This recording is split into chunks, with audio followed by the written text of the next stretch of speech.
दिन के सीने पर दोपहर जैसे किसी ने आग रख दी हो। गलियां सुनसान थीं, दरख्तों के साए भी पिघलते महसूस होते थे और हवा की एक एक लहर तपिश से झलस कर वापस लौट जाती थी। ऐसे में मोहल्ले के एक शिकस्ता से घर के दरवाजे के पीछे एक 10-12 साल की दुबली पतली सी बच्ची खामोशी से बाहर झांक रही थी, जैसे उसकी आंखें उस धूप को टोल रही हूं कि आखिर कब वो अपने बाप के लिए पानी भरने का हिम्मत भरा फैसला करे। धूप नाक पर चपती हुई सोइयां बनकर आ रही थी, लेकिन उसकी नजरों में खौफ कम और जिम्मेदारी ज्यादा थी। घर के अंदर उसका बाप बिस्तर पर नीम बेहोश पड़ा था, सांस जैसे धागे की आखिरी गिरह पर टंगा हुआ था और उसके होंठों की खुश्की देखकर लगता था कि जैसे कई दिनों से पानी ने उन्हें छुआ ही नहीं। बच्ची ने आहिस्ता से ठंडा सांस लिया, 2 प्लास्टिक की पुरानी बोतलों को अपने दुपट्टे के कोने में बांधा और कदम बाहर रख दिए। उसका जिस्म धूप के वार के लिए तैयार तो नहीं था, मगर कहीं ना कहीं दिल ने उसे मजबूत कर दिया था कि अगर आज भी वो पानी न लाई तो बाप की हालत मजीद बिगड़ जाएगी। मोहल्ले वाले दूर से उसे देख रहे थे। कुछ के दिलों में तरस की हल्की सी लहर जरूर उठी, मगर गर्मी की शिद्दत ने सबको अपनी जगह जमा रखा था। बच्ची ने किसी तरफ नजर किए बगैर तेज कदमों से रास्ता तय करना शुरू किया, जैसे वो जानती हो कि अगर थोड़ी सी भी हिचकिचाहट हुई तो वापसी का रास्ता और ज्यादा मुश्किल हो जाएगा।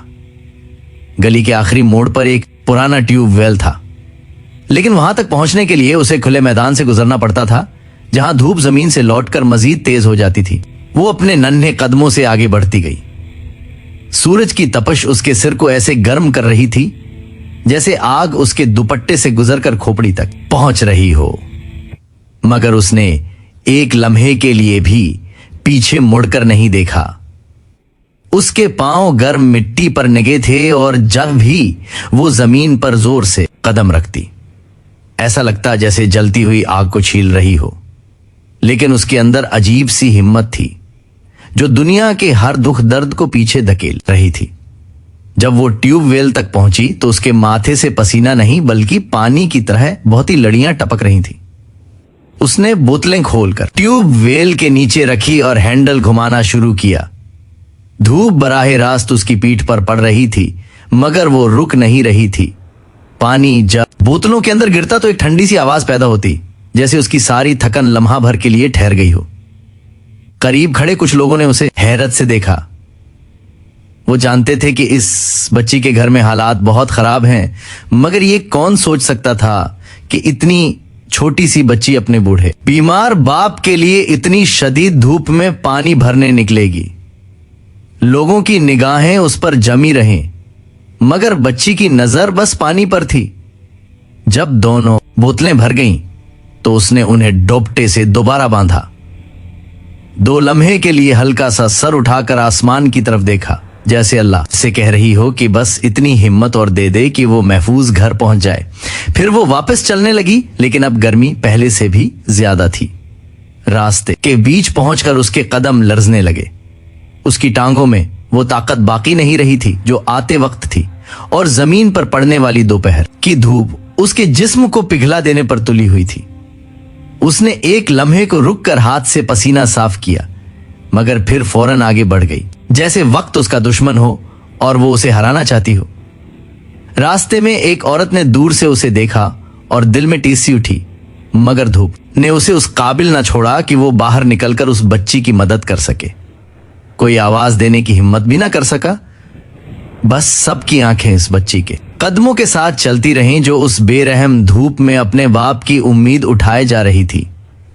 गली के शुरू में पहुंचकर उसकी रफ्तार कुछ सुस्त हुई, मगर जब उसे अपने घर का टूटा हुआ दरवाजा नजर आया तो जैसे उसके अंदर एक नई कुव्वत जाग उठी। वो तेजी से अंदर दाखिल हुई, बोतलें रखी और बाप के खुश्क लबों पर आहिस्तगी से पानी लगाया। उसके बाप की सांस में हल्की सी रवानी आई, जैसे सदियों की प्यास ने पहली बूंद चखी हो। बच्ची ने कांपते हाथों से थोड़ा सा पानी उसके मुंह में डाला और खुद ठंडी दीवार के साथ बैठकर लंबी सांस ली, जैसे उसने जिंदगी की सबसे बड़ी जंग जीत ली हो। मोहल्ले वालों ने बाद में उसे पानी लाते देखा तो दिल वाकई पिघल गए। एक छोटी सी बच्ची, इतनी सख्त धूप, इतनी बड़ी जिम्मेदारी, सब हैरान थे कि अल्लाह ने उस नन्ही जान में कितनी हिम्मत भर दी थी। कुछ लोग बाद में उसके घर आए, किसी ने पानी दे दिया, किसी ने दुआएं, किसी ने खाना, लेकिन सबसे ज्यादा असर इस बात ने किया कि एक बच्ची ने किसी से कुछ नहीं मांगा, बस वही क्या जो उसे सही लगा। वक्त गुजरने के साथ उसके बाप की तबीयत बेहतर होने लगी। मोहल्ले के लोगों ने भी उस बच्ची को पहले से ज्यादा इज्जत और मोहब्बत देना शुरू कर दी, जैसे उसने सबको जिंदगी के खामोश मगर ताकतवर सबक की याद दिला दी हो कि मोहब्बत और जिम्मेदारी उम्र से नहीं, दिल की वसअत से नापी जाती है। बाप के चेहरे पर जब पहली बार हल्की सी मुस्कुराहट आई तो बच्ची के अंदर ढेरों सुकून उतर गया, जैसे उसकी सारी थकावट एक सांस में दूर हो गई हो। और जब कहानी यहाँ आकर ठहरती है, नाजरीन के दिलों में भी वो लम्हा जिंदा हो जाता है जब सख्त तरीन हालात में भी मोहब्बत इंसान को ताकत देती है। अगर इस कहानी ने आपके दिल में जरा सा भी असर छोड़ा हो, आपको सोचने पर मजबूर क्या हो, तो इस वीडियो को मजबूती से सपोर्ट करें, क्योंकि आपका एक छोटा सा अमल भी हमें ऐसी मजीद कहानियां बनाने की हिम्मत देता है। और वीडियो खत्म होने से पहले एक खास बात, अपने दिल की कैफियत जरूर कमेंट में लिखें।